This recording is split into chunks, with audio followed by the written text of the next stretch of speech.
Good day. I hope you're doing well. In this teaching tip, I'm going to ask a more philosophical question. Do we really need to give this assignment in front of us a 0? Now, this isn't college policy. Some of these teaching tips directly talk about and explain policy. This one does not reflect college policy. It's just more of a philosophical, pedagogical, anthropological thing I would like instructors to think about, because there are often unintended consequences to giving work 0s that we often don't think about.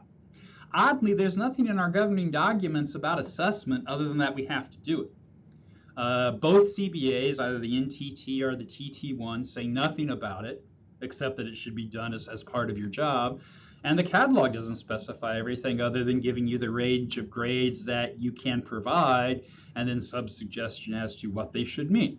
So there's really not a lot of guidance, and this is an area that we, I think rightly so, leave up to professional judgment. We hired you because you're experts in your field and because you are educators, and if you believe that a student, deserves a certain grade, has a certain amount of knowledge that's reflected in their assessments, that's your judgment, and we're not going to question that. But what I do see in the question here is giving 0s, like I said, it can have some unintended consequences.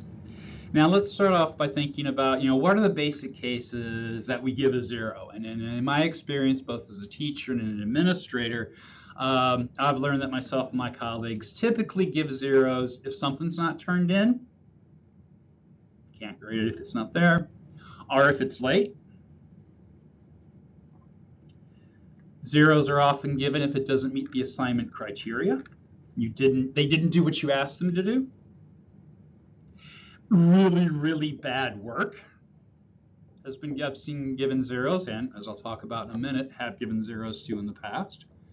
And then academic dishonesty. And that gets into some policy areas, and we'll talk about that specifically in a few minutes. So we'll talk about all these in turn, but those are the major reasons why at least I see 0s being used and given as grades, whether as final grades or whether as grades for given assessment items. Now, the purpose of a 0, it's a negative sanction. Non-social scientists, a sanction is an expression of approval or disapproval of one's behavior. A negative sanction is an expression of disapproval. It's a punishment, if you will. It's either formal or informal, and then in case of grades are formal sanctions, but you're basically telling the student that they did not meet their expectations, and the point loss is the sanction, is the punishment, making it harder for them to get the final grade that they may want. And then again, a lot of times it's giving a 0, as I said, you can't grade what you don't have. And so that's, the purpose there is it wasn't turned in, it's still a negative sanction, and boom. So why is this an issue? Why am I even talking about this? 0s can have very, very disproportionate impacts and effects on final grades. Now, if you're using a complicated weighted system, that can be reduced or minimalized. And I'd have to sit down with you and talk with you about your weighted graded system to see. But I've seen some nice weighted grading systems that would reduce the overall effect of a 0 here or there for whatever reason. But most of us use percentages. We use means, we sum the value of the cases and we divide by the total value of points offered in the course. So, we add up the courses, divide by what's possible. That gives us a percentage. We tend to have a grading scale that tells us what grade is what. Some of us just use the raw points as well, and then you assign that grade. So here's an example of where a 0, I think, would have a disproportionate impact on an honest assessment of student performance. So let's take a course with 4 graded items, and this could be one of my courses. 3 exams in a paper was a standard thing I've used for years. So let's say we have a student on these 4 items. We get an 85 out of 1, we get a 79 out of 1, we get a 91 on 1, and then one of them is a 0 for whatever reason. We won't talk about the reason why now, it doesn't matter for this example. So we add that up and we have a total of 255 points that the students earned. We do our math, that's 63.75%. For most grading scales, that's a D. I know some of you have higher grading scales. Again, that's professional judgment. I mean, you can set the line to get a D as high as you want, or a C as high as you want. And some of you do have higher settings for C's because you're in programs that you have to ensure that students are thoroughly grounded, or they could cause harm. So that's understandable. So we look at those scores. Ask though, does that D really reflect what the student has learned in the course? Does it reflect the student's understandings and performances? I mean, the earned scores have a mean of a B. So what I see when I look at that is I see a B student that had a problem.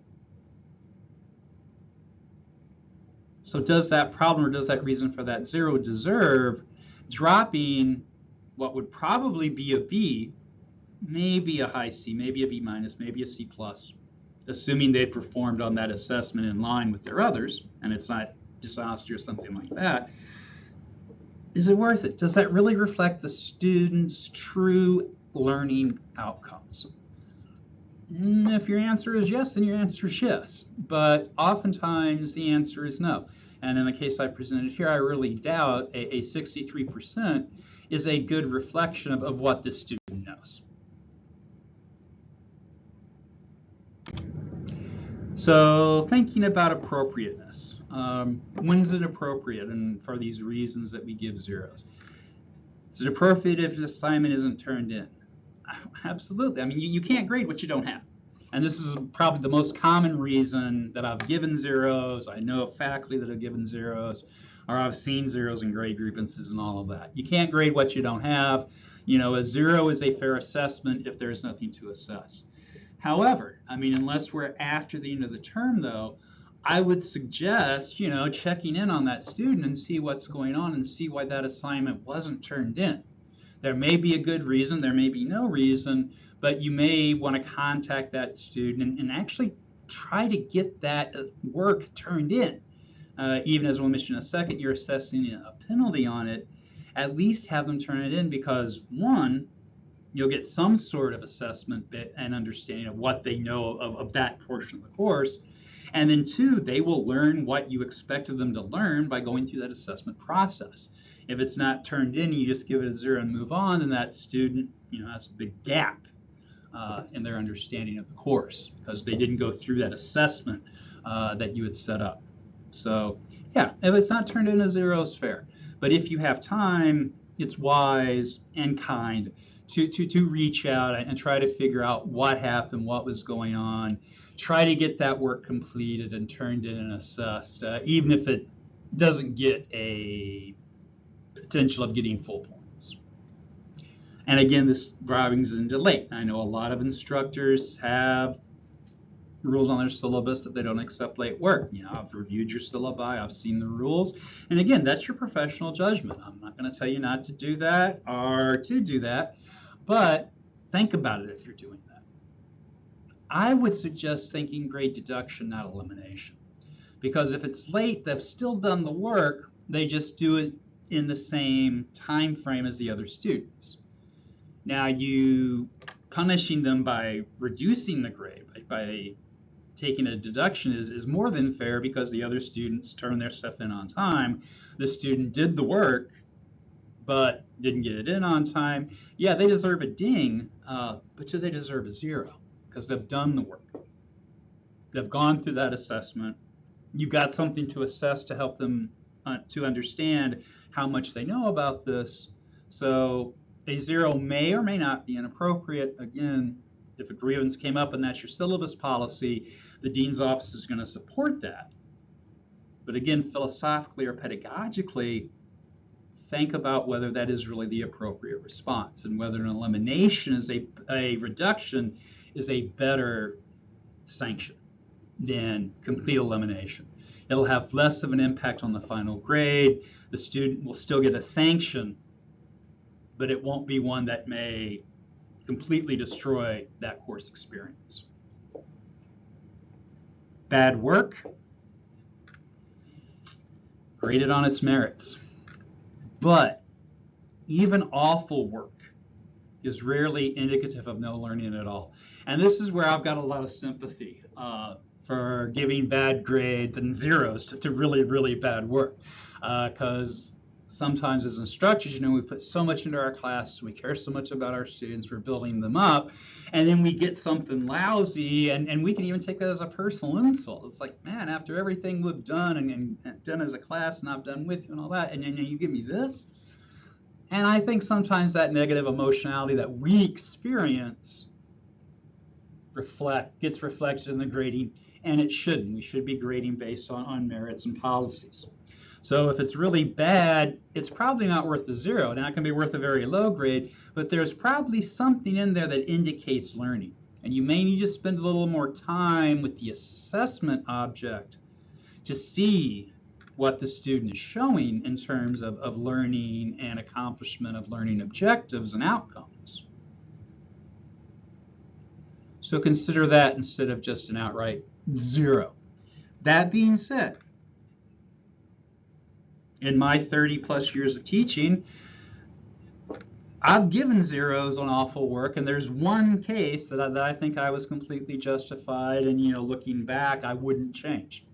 And this was a class where the class had exams that had an in-class portion and then take-home essays. And this given student's take-home essays were simply copied off of they were the promotional materials on the back cover of the textbook, and those first few pages where you get quotes from people.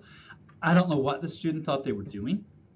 The student did attribute, not correctly, not using APA, but did attribute the information and where it came from, which is what I'd asked for that assessment. But there was nothing there. Nothing that was in that assessment was in any way related to the questions. It was simply copying what other people had to say about the textbook. I gave that a 0. Now, it was only 15 points out of 600 in a semester, but it got a 0. Why?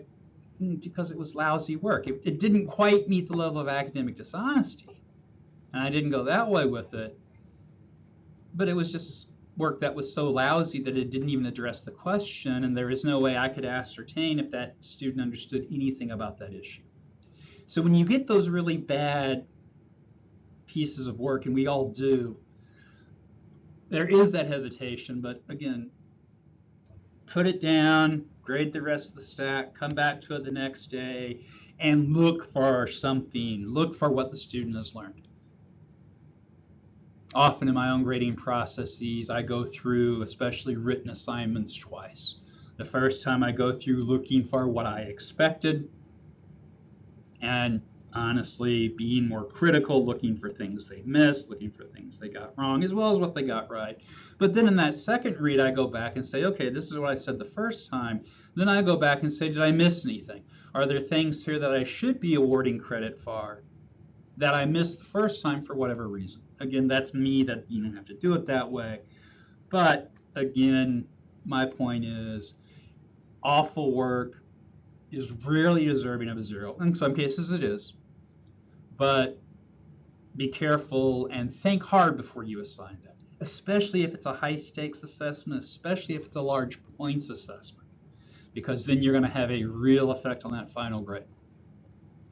And then if it's academic dishonesty, hey, go through the process. That is the only thing in our governing documents and the university's governing policies that mention, grade assignment. And the Student Conduct Code lists a 0 for an assignment or an F for a course as a possible permissible punishment for verified academic dishonesty. So if it's a case of academic dishonesty, you can go through the process. File your accusations, go through their hearing, and then you can apply, and that's where I would think it's the most appropriate, because here you've got someone violating the rules of the university, of your class, of your school, and that should be addressed. And so coming out of that, sweat. You're given blatant permission, and if something is presented dishonestly, it really shouldn't get a good assessment or even a weaker assessment, because you don't even know if that is the student's work. It's the whole academic dishonesty investigation we'll find out. So that's the case where, yeah, no, it's fair and it's appropriate if at the end of the process that is what is deemed appropriate. So some considerations and things to think about, things to avoid this. One, use rubrics. I'll have a separate teaching tip on rubrics later. But in my experience and in talking to others, rubrics rarely produce a 0. When you break down the assignment into 5, 10, whatever, segments, and you're assigning points based on various things, it's very rare that a rubric will produce a 0 if something's turned in. So that is a good way to counter that impulse that we may have when we get incredibly lousy work to really assign a very, very, very bad grade. If we use a rubric, it'll send up as a bad grade, but there will be some points there, and it may not have the same drastic impact. If you're looking at large projects, and this is, again, best practices, I'll probably do a tip on this later too, break large projects into smaller parts, each with their own grade. So I've done this in the past with term papers. 4 weeks, 5 weeks in the term, they have to submit, 2 pages about what they want to look into and why, and how it ties into the course and how it ties into their interests. And then a couple weeks later, I asked for an annotated bibliography with a handful of sources. So they're getting started. And everything, you do all these little steps, and at the end of it, they have a paper that they turn in and that you assess. But along the way, they've also been picking up points and also breaking these large projects into smaller parts due throughout the semester increases the likelihood that all of your students are going to turn in that paper or that project or whatever you're working on at the end of the course, because you're making sure they're working on it as it goes. Because we all know, and we were all undergraduates, if you assign a paper in week 1 and even say in week 5, hey, you need to start thinking about it, students aren't thinking about it until week 12, 13, or 14. They push it off until it is more closer to the due date and go to it. So this is good because it, again, structures and makes sure they're working on this assignment all semester, and you're giving them feedback along the way. So there's a lot of really good pedagogy behind breaking large projects into smaller bits. Here, it will help with this issue of what a 0 can do and can be a better assessment and reflection of the student's true knowledge. Remember to be kind. There's a new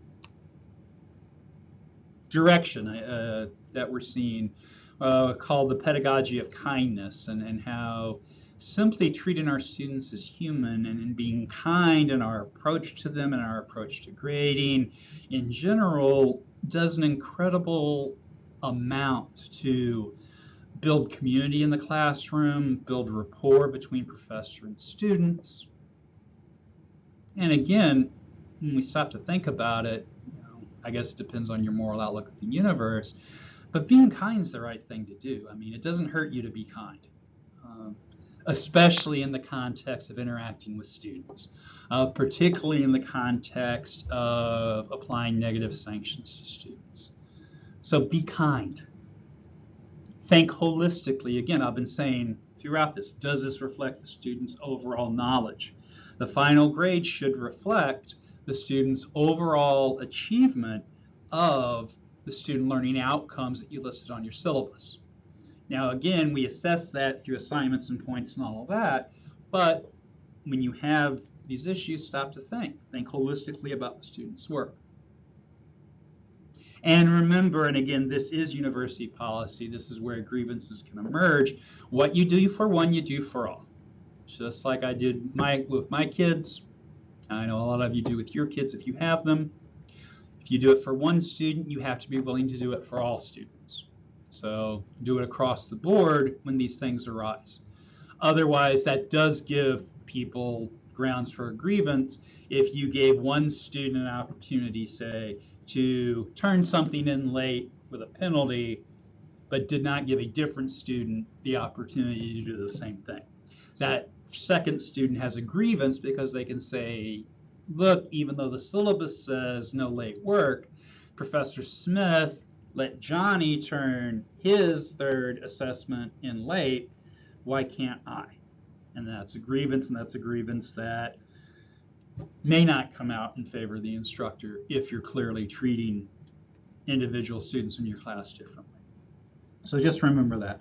Again, these are just considerations, things to think about.